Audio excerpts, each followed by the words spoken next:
In March, I went to visit a friend at his apartment in New York, a former roommate who actually over the years has had a lot of success on TV. Hi, Ann. Hello. His name's Antoni, as in Antoni Porowski. You may have seen him on the Netflix show Queer Eye. He's also the author of 2 best-selling cookbooks and, honestly, just a great host. You guys like some coffee or tea? I would do coffee. Cold brew, nitro, or espresso, like latte situation? Antoni and I have actually been friends for a long time. Way before he had a TV show, way before I had a podcast. We go back, this feels crazy to say, almost 20 years. How do we know each other? We know each other. Well, originally we took acting classes together in Montreal when you studied at McGill and I studied at Concordia.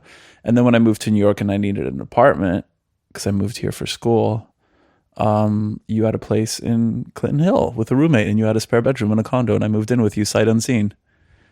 We had some good years. We did have some good years. Okay, so we're not here to talk about good years. We were flying together and you said something that haunted me more than I expected it to. Do you remember this? Yes, I remember exactly. You said, under no circumstances should someone drink the coffee on an airplane or the water provided on an airplane. Yes. Okay, so it started out, you should never wash your hands in the bathroom of an airplane. I haven't been doing that anyway. Oh, great. We'll take that on at a later time. But so my father told me, my dad's an ER physician, and he told me that he would get cases of people who would get like pink eye or some kind of an eye infection or a sty infection. And he loves to like research and like get down to like the root cause of things. And he would learn that a lot of these people would take flights.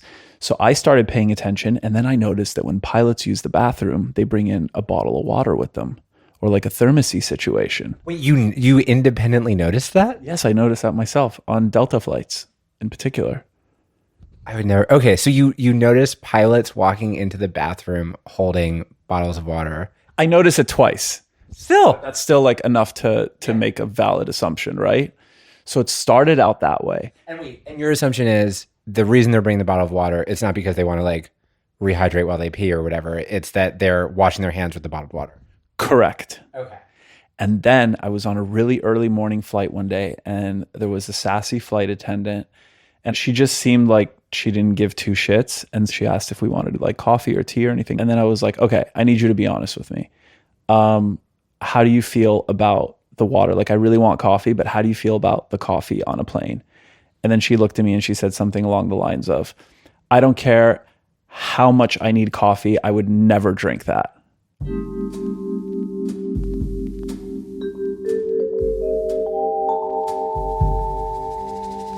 And then I kind of like started asking around, and then I learned that the same water is used to create the coffee and the tea that is used to wash your hands in the bathroom. And so is the problem, what is the theory that just like they're not cleaning the container that the water's in? I mean, it's not that they're serving people hand wash, backwash coffee. Like, that's not the problem. No. But it all comes from the same tank. And herein lies the issue. And I have no proof of this. This is only like rumors that I've heard, but I'm running with it. Apparently, they only have to legally wash the tank once or twice a year. That's disgusting. So when you're on a plane and you're watching like people just like sip their coffee or whatever, are you just like, ugh? I judge it and I worry for their safety. And then I'm just so excited because I always bring 2 Yetis with me. I bring one, I go to a Starbucks and I order ahead so that I have plenty amount of coffee because I love drinking coffee. And then the second one I fill up with water after I pass TSA so that I'm able to be hydrated and I don't have to ask for a million little plastic water bottles.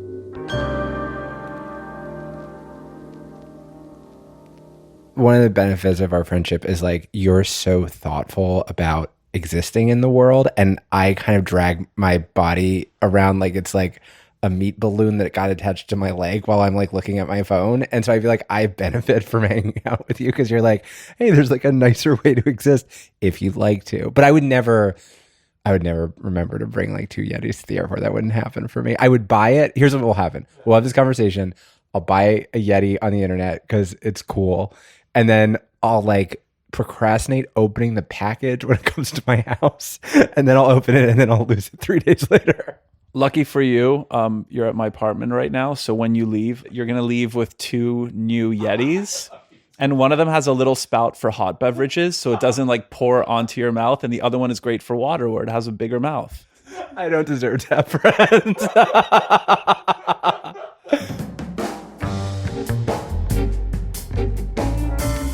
So just to explain this moment a little bit, Antoni, like one part of his personality is just that he recommends a lot of products. Like professionally, yes, he has deals with brands. But I mean, even before that was his job, well before he was famous, he's just always been a person who's very evangelical about recommending things he likes, whether or not anyone's paying him to do that. If he finds a good sunscreen, I'll hear about it. A good pierogi place, a new recipe, certain kinds of deodorant. Antoni's life is a never-ending quest to make things just a little bit better. And that was maybe part of what was under this question. Airline travel, famously immune to improvement. He wanted to know, when it came at least to the disgusting water, A, was this rumor true? But B, if it was true, were some airlines doing better than others? It would be nice to know, do different airlines have different laws for how often they have to clean the tank, and where does the water come from? Like the major ones, American, Delta, United, but Delta is my favorite airline, so I'd be very curious to see like if there's any difference.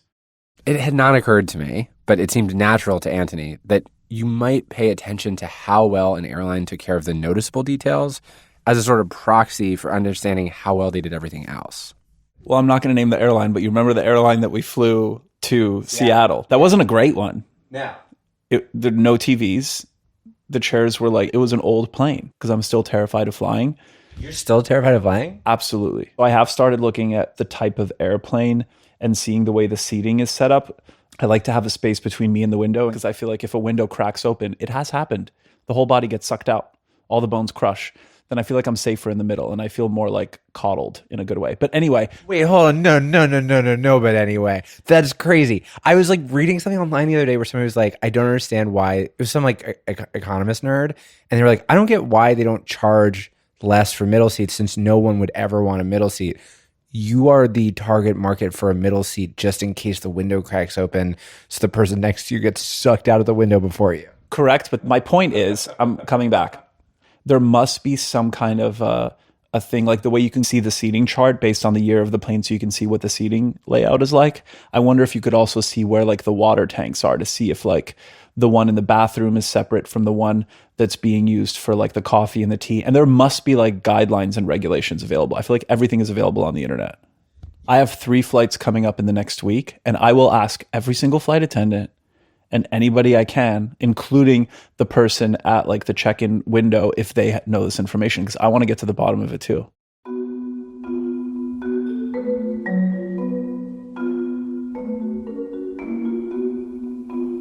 After the break, I find some answers on TikTok, in academia, and via an unusual kind of detective.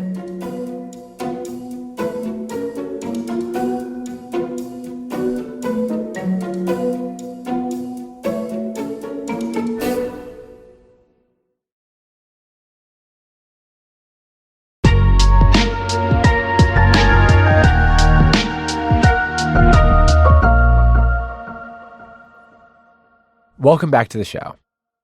You know when you're in school and you raise your hand and ask something, and before the teacher answers, they hit you with a real quick, good question? That compliment always made me feel good. It also always confused me. Like, what's a good question?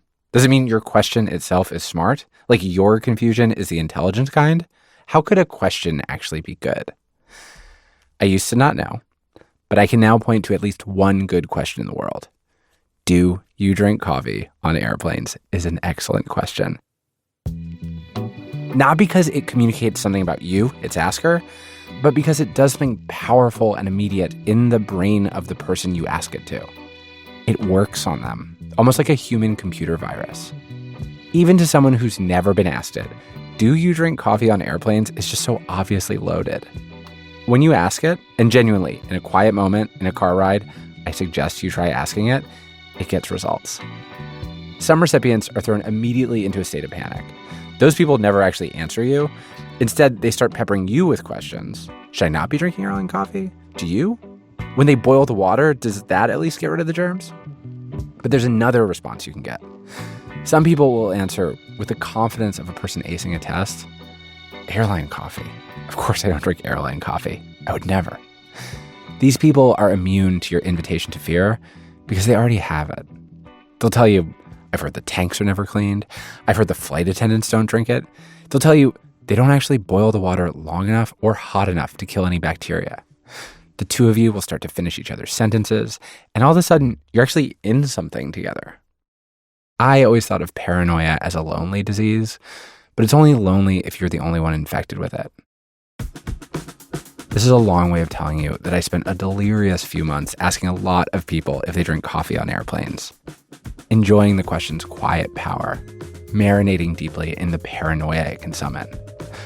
Of course, we also reached out to major airlines to ask them directly about their water quality. Delta, United, American, JetBlue. None responded, except for United, which directed our question to a trade association, which said, quote, "The top priority of the airline industry is the safety of all passengers and crew members." They also said that the airlines routinely check their water systems. And yet, the rumors persisted.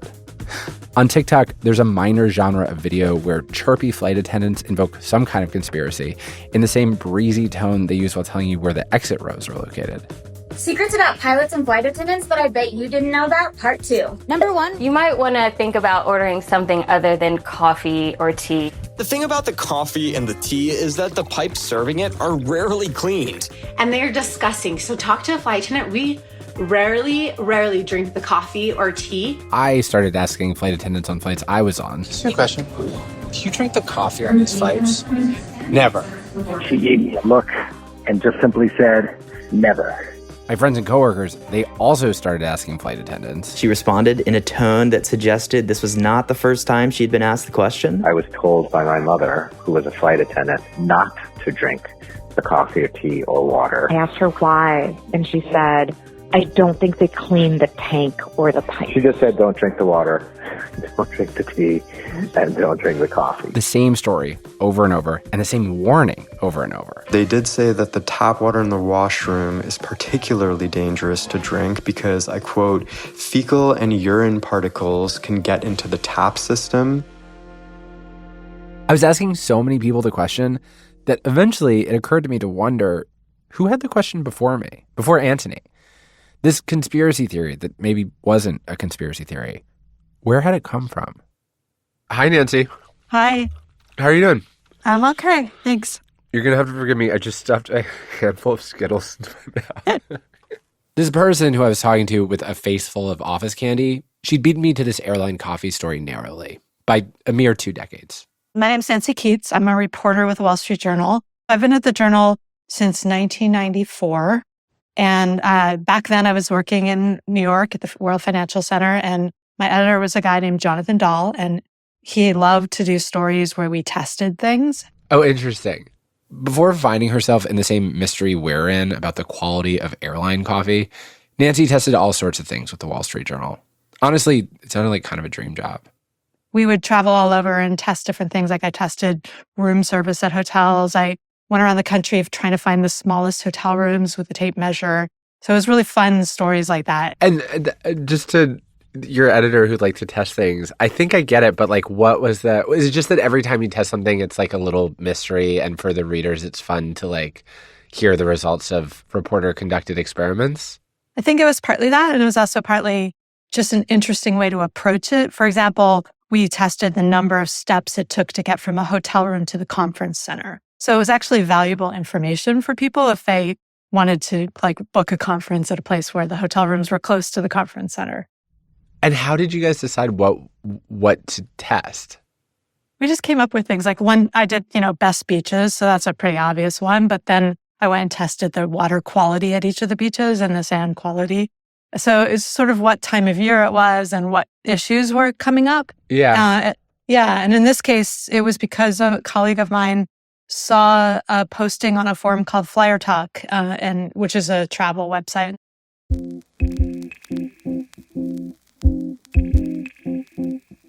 Nancy's airplane water test was inspired by this message board post she read in 2002. I'm going to tell you about the content of this post on the Flyer Talk message board in a moment. But before I do, I want you to picture a 2002 era airplane. Or actually, just the water that flowed through it. This water was untested by the EPA. It was untested by the FDA. This water existed like indoor cigarettes or Coca-Cola with cocaine in it in an unregulated past where American companies could more easily poison American consumers without interference from any pesky scientists or muckrakers.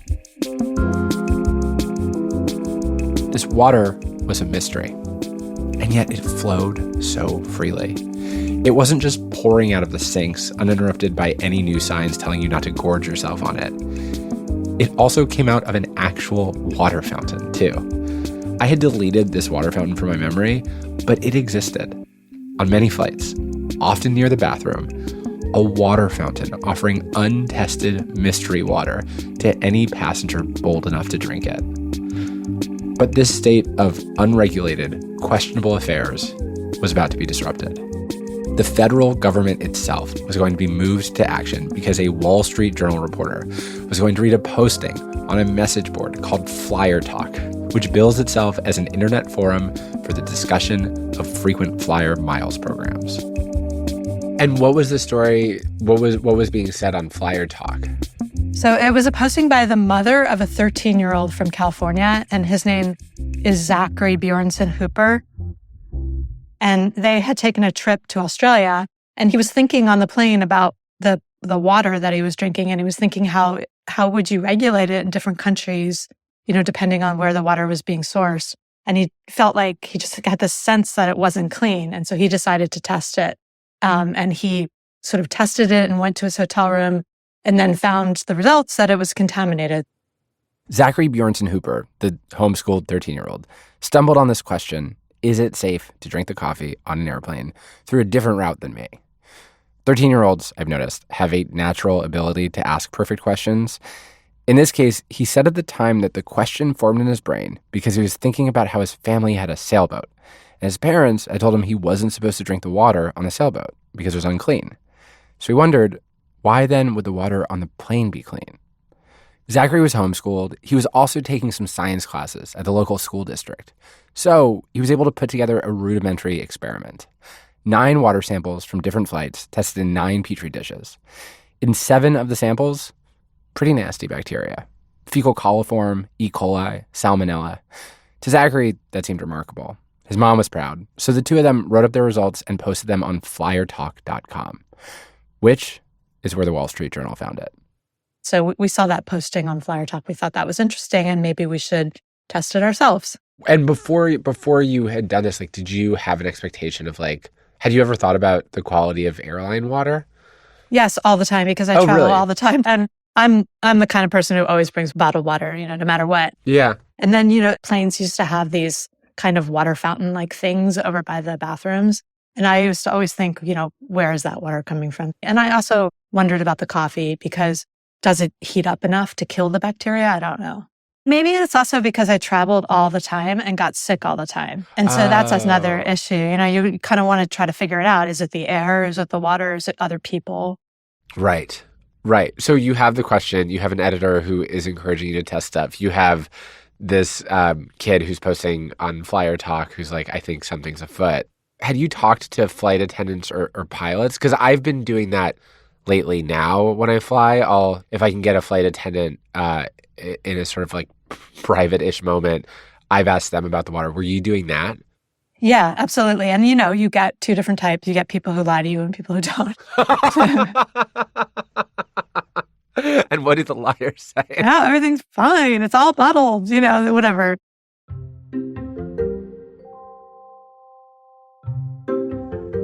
So Nancy, armed with her own deep suspicions and some makeshift research results posted by a 13-year-old kid on a frequent flyer forum, she gets together with her editor and they come up with a game plan. Basically just a more expanded version of Zachary's test with a little bit more scientific lab power behind it.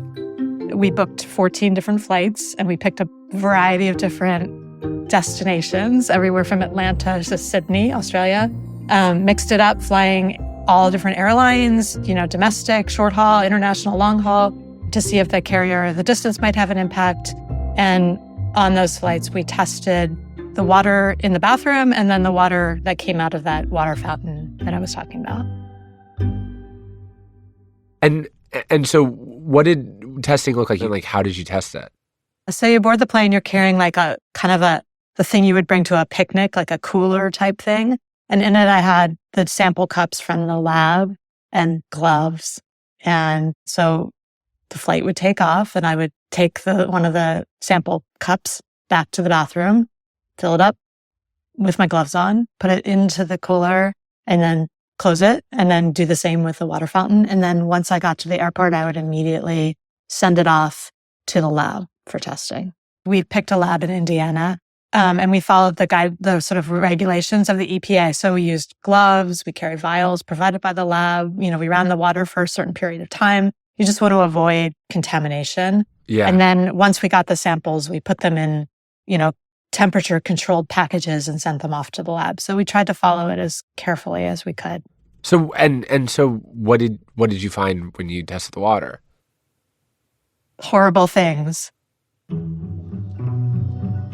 The things Nancy and her co-reporter Jane Costello found in the drinking water of airlines, the water that you are forced to contend with because you are stuck in a tube in the sky with no freedom and few choices, the things in that water were legitimately quite horrible.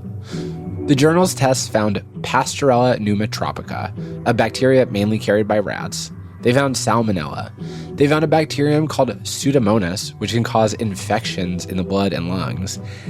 And they found eggs. In one sample, we found like tiny insect eggs. Tiny insect eggs? Yeah. We interviewed the director of the lab who tested our samples, and he was just completely shocked and appalled by what we found. I don't usually feel physical disgust at things, and tiny insect eggs, I will admit, turned my stomach. Yeah. I think they, after a few days, hatched into maggots. Oh. And the director said, his quote in our story was, "I've never seen it in all the 26 years I've been testing water." The same, I have to say, very quotable lab director had another line I particularly liked. He said one of the water samples had the same amount of bacteria you'd expect to find in a sample of tainted raw hamburger. Again, this is 2002, before the government was taking notice. Nancy and her colleague take the results to the airlines to find out what, if anything, they have to say about all their maggot-breeding hamburger water. What was their reaction? It was mixed, but basically it was denial. So at that time, the EPA and the FDA didn't make airlines test their water, so they really had no idea what was in there either. In the article, one airline's response to the journal's water testing was that the tests were not scientific. The spokesman for another large airline told the journal the water was, quote, absolutely drinkable. But how could they really say, if they weren't testing the water, how could they really claim it was clean? Exactly. Good question. Nancy publishes her findings in the journal. They're not peer-reviewed, but it's the Wall Street Journal. People take notice. The story goes, and I wish I had a different word to describe a story gaining more attention, but I don't, viral. Which means in 2002, it gets picked up by other outlets, passed around the blogs. And most importantly, Nancy's question, which had infected her via Zachary, catches the curiosity of another interested party, the EPA. After our story ran, the EPA established a work group in early 2002 to evaluate the drinking water program.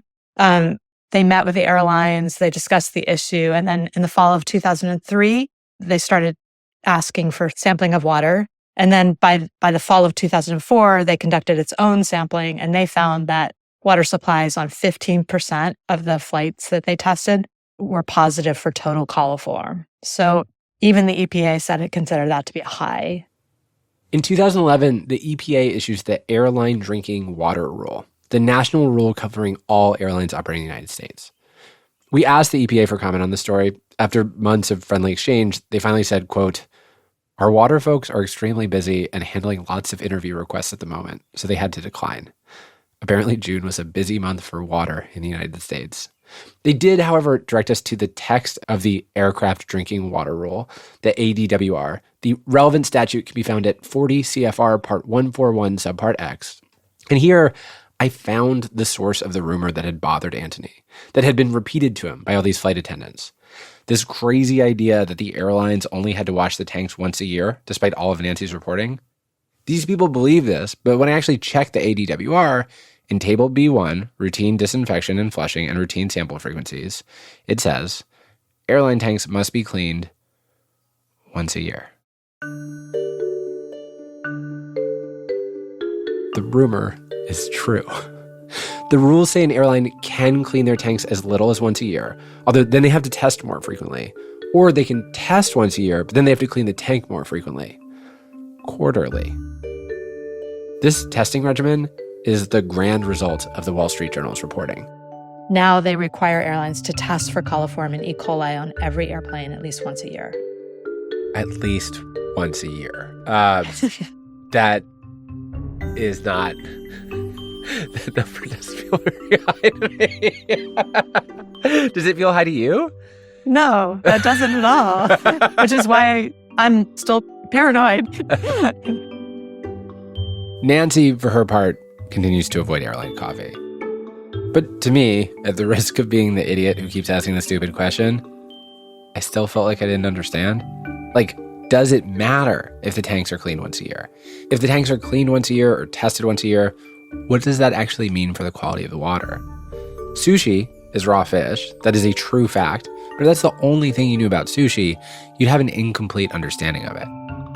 Nancy's article was published 20 years ago. The EPA issued its airline drinking water rule 12 years ago.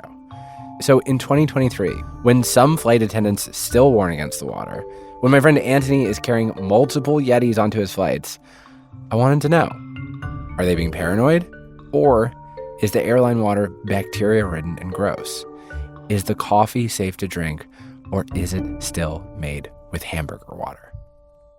So I started looking for research, and what I found is that about once a year, there's this little mini cascade of stories online about how airline coffee might not be very good for you. But when you look at the sourcing on those stories, they almost always lead back to the same place. An unusual character who haunts the web, an online researcher who goes by the nom de internet of the diet detective. Do you mind just explaining to me, like, who you are and what you do for a living? Sure.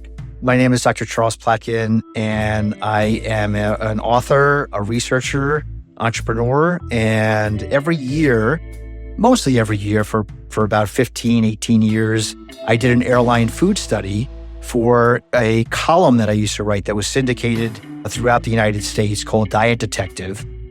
Dr. Charles Platkin's an academic. He's the founder and director of the Center for Food as Medicine. But really, it's his work as the diet detective, publicizing things like the potential hazards of airline water and food, that seems to get him the most attention. His website assiduously lists all the places he's appeared. USA Today, the Los Angeles Times, the Chicago Tribune, Oprah, Time, Newsweek, Ladies' Home Journal, Men's Health, Shape, Self, and Fitness. The Today Show, ABC News, Nightline, National Public Radio, CNN, CNBC, CBS's The Early Show, the BBC, and others. His path into this question about airline coffee that has yielded so much attention, he says it started with one of his readers asking about it. It grabbed him, the same way it had grabbed me and so many others. Although for Platkin, the question has an obvious answer. There is no way he personally would drink coffee on an airplane. According to him, even now, the airline water is just too questionable. He doesn't trust the ADWR, the rule designed to protect us.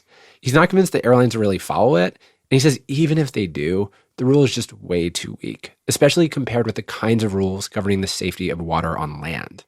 I know this is a terrible pun, but this airline drinking water rule is a watered-down version of what the national drinking rules are. Wait, the rules on airlines are weaker than they are just in general? Oh, for significantly weaker.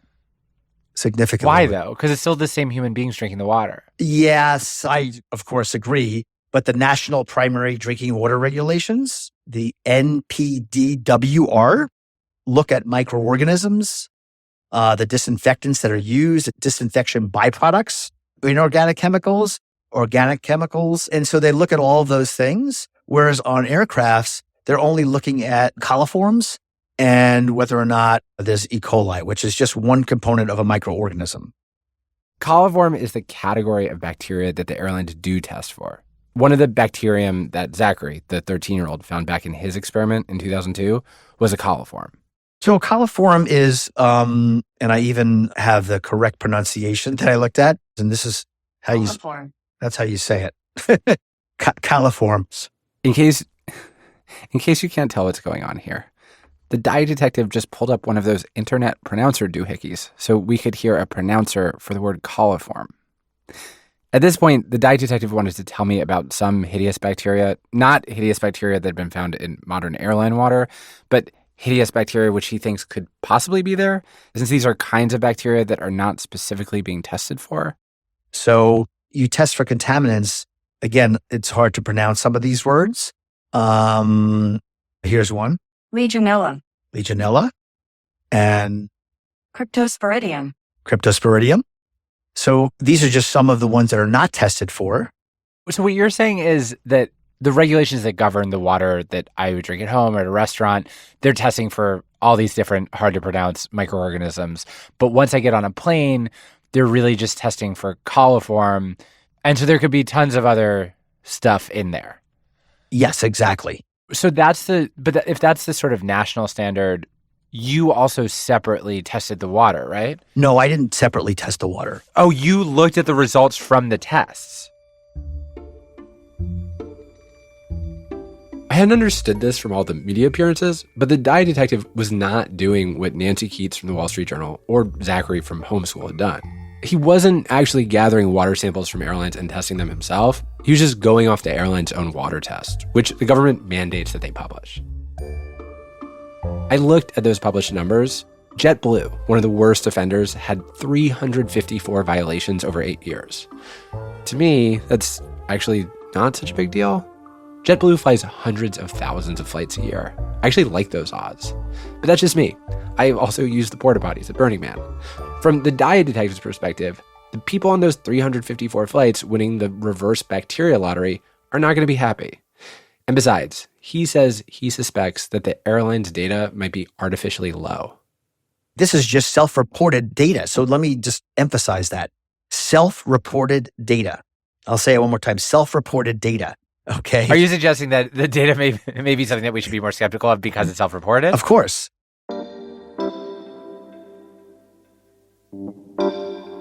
One of the things making this show is already reminding me is that despite all the opinion and speculation and argument and certainty that exists, particularly online, despite all that, the world, once you start to ask very basic questions about it, often reveals itself to be surprisingly undermeasured. The dye detective is strongly suggesting that the real picture of airline water is probably much nastier than the airlines are letting on. And he's not alone in this. Nancy Keats from the Wall Street Journal still avoids airline coffee, as does Zachary Bjornson Hooper, who is now an adult microbiologist. But I don't know. I'm not saying we should trust the airlines. I would not tell you to trust anybody. That's up to you. But there's something about the basis for the dye detective's assumption that just strikes me as, if not unfair, at least unsatisfying. I wanted to talk to someone who had measured the water themselves after the EPA had issued their new regulations. Ideally someone independent, ideally an actual microbiologist. And eventually, we did. That's after the break.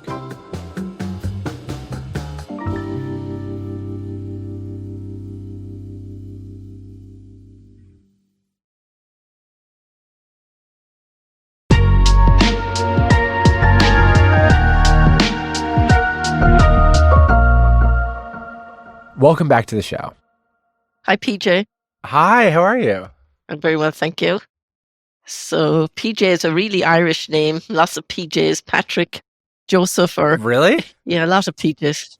Dr. Adley is a microbiologist who lives near Limerick, the town in Ireland.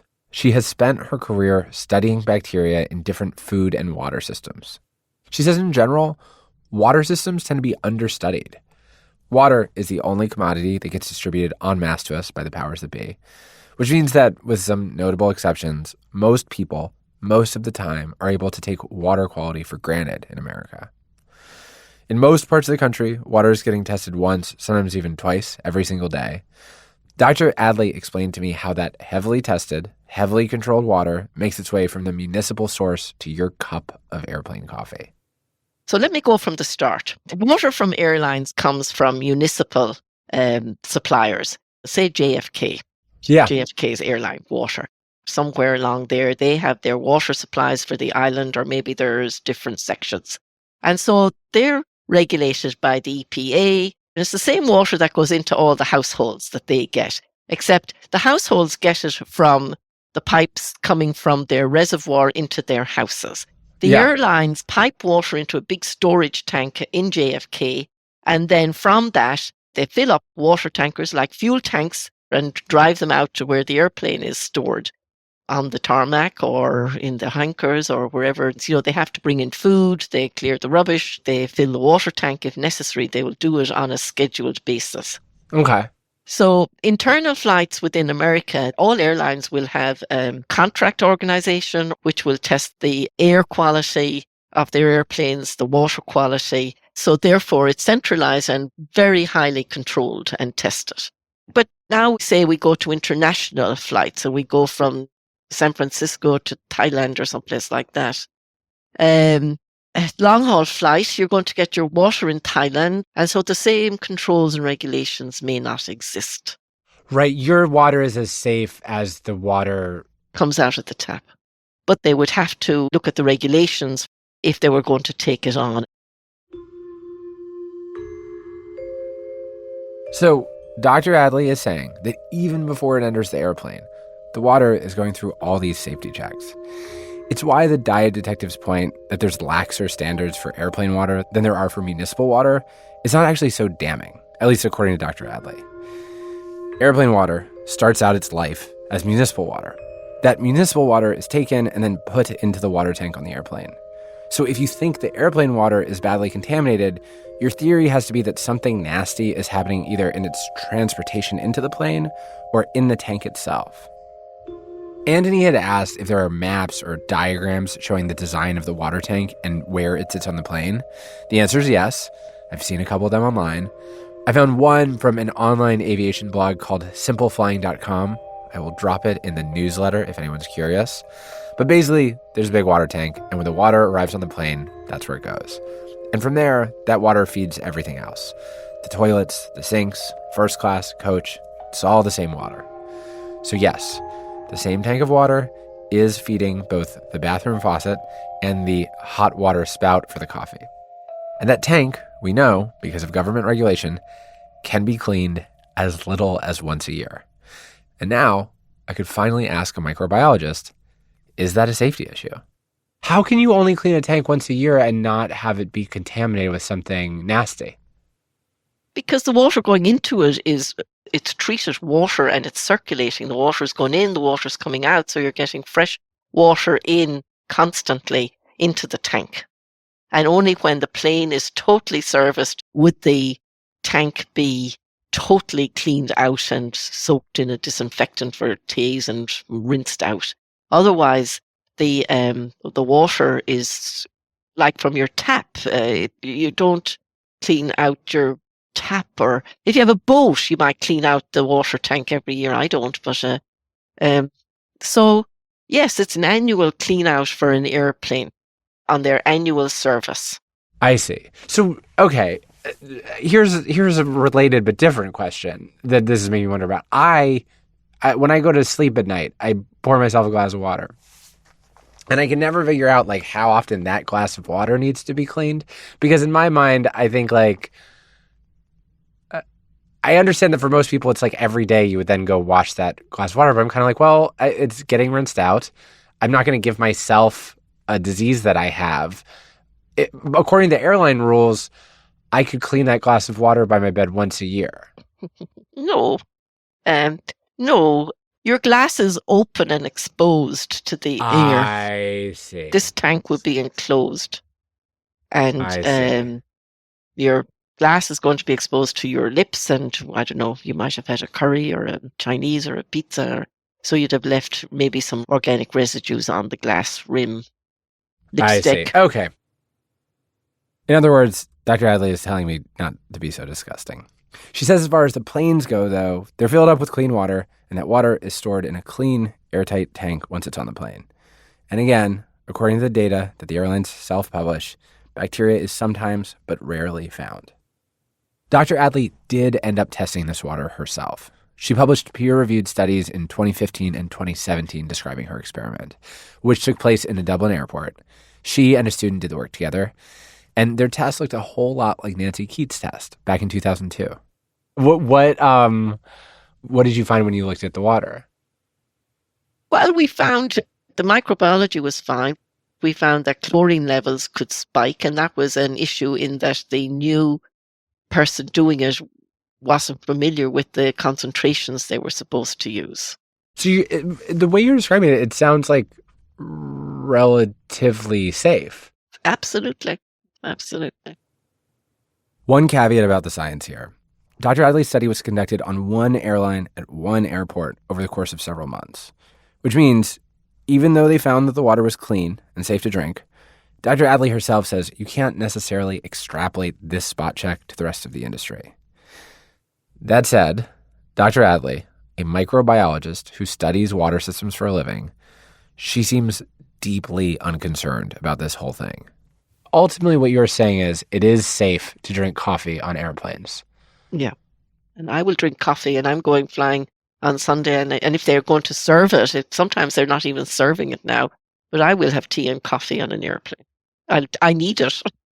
And would you brush your teeth in the bathroom? No, I wouldn't. Would you wash your hands in the bathroom? Yes. Okay. And I'd use the soap and water.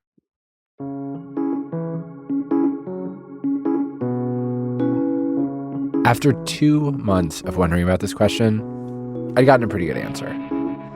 Before Antoni had first asked me if I drank the coffee on airplanes, my relationship to bacteria had been perhaps too chill. I adhered to the science of the 5-second rule. I happily chowed down on office Skittles left out in a bowl, touched by many fingers. Do you drink coffee on airplanes had begun the process of taking that away from me. I was still behaving like a slob, but my brain was slowly turning into a kind of black light, visualizing bacteria everywhere. Recently, I flew to a family reunion. On the second day, my sister offered me a bite of what she insisted was a very good salad. She offered me her fork, which had very recently been in her mouth. I felt like she was trying to get me to eat a diaper filled with COVID.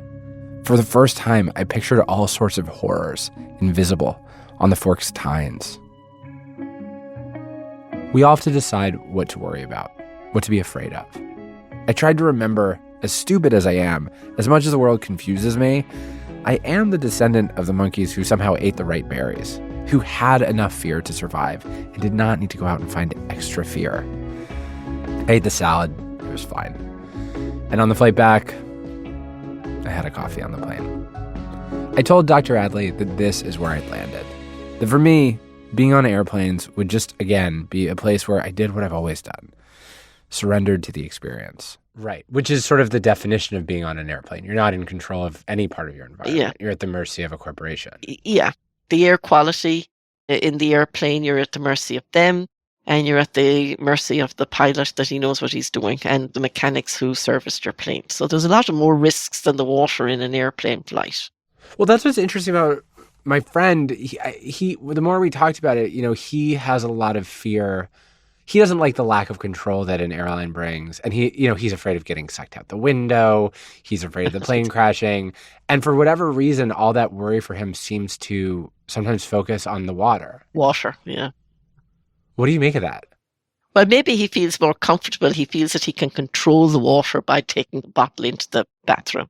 And that's psychology, so I'm not a person of psychology. Oh, you might be right. Yeah, no, he told me he had a whole system. So he brings a water bottle into the bathroom, and then he brings a thermos with coffee. Coffee with him. Yeah, so that he can drink coffee. I'm surprised he's allowed to bring it through all those controls. He brings the empty water bottle through customs, and then once he gets through customs, he goes to Starbucks. Oh, yeah. In the airport. Yeah, that makes it, yeah. Which means that he's assuming that Starbucks has clean water. Which is probably the same water that the plane has got. Wait, really? Yeah, it would come through. It would be the same water. The same reservoir. Yeah, the same reservoir. Yeah. So basically, I think what he's doing is he can't control the mechanics, he can't control the pilot, he can't control anything in the plane, and he can control the water, and that gives him comfort flying. A few days after Dr. Adley and I spoke, I caught up with Antoni and I told him the news. A few days after that, he texted me a photo from up in the air. In his hand, a cup filled with a piping hot airline beverage. In his hands, confidently held, a tea.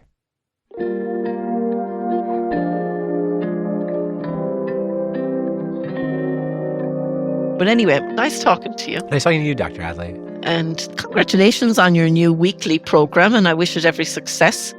Thank you, Dr. Adley. Yeah, and that it will work well for you. Yeah, we'll see. I both thrive and suffer in uncertainty, but I find it very exciting.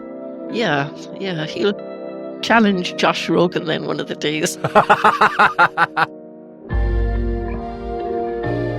We'll see. That's Search Engine this week.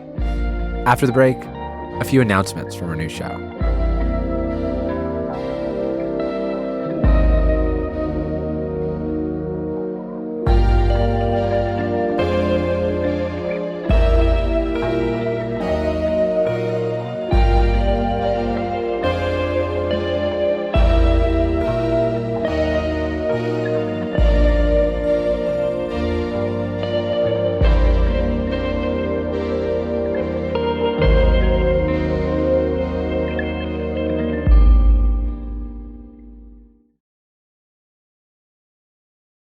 Thank you for listening to the launch episode of Search Engine. Who knows if we'll really be able to challenge the great Josh Rogan. But if you want to help fund this project, you can sign up for a paid subscription to my newsletter at pjvote.com. Right now, our show is primarily supported through advertisements, but your extra support helps us fund weird side projects. Like, for instance, this year, we have begun running our own version of this airline coffee experiment. We have been collecting hot water on airline flights and sending it to a lab to test. We should have some results to share with you later this year. Results you will be able to find in the newsletter. You can also subscribe to the free version if you want. Again, it is just pjvote.com. Also, if you are listening right now, thank you. You are here in the beginning with us. Another way you can help this project work, to repeat a tired podcast canard, is to rate and review us on Apple Podcasts. It does really help.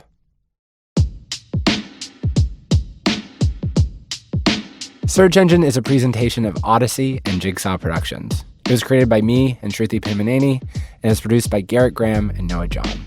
Theme and sound design by Armin Bazarian. Fact-checking by Elizabeth Moss. Show art by Ollie Moss. No relation. Our executive producers are Jenna Weiss-Berman and Leah Reese-Dennis. Thank you to the team at Jigsaw. Alex Gibney, Richard Perello, and John Schmidt. And to the team at Odyssey, JD Crowley, Rob Morandi, Craig Cox, Eric Donnelly, Matt Casey, Casey Klauser, Maura Curran, Josephina Francis, Kurt Courtney, and Hillary Schuff. Our agent is Oren Rosenbaum at UTA. Special thanks this week to child prodigy turned adult microbiologist Zachary Bjornson Hooper, pilot Anas Maz, and everyone else who spoke to us for this story. Follow and listen to Search Engine with me, PJ Vote, now for free on the Odyssey app or wherever you get your podcasts. If you have a question for this show, leave a comment on my newsletter at pjvote.com or email me directly at pjvote85@gmail.com. Thank you for listening. We will see you next week.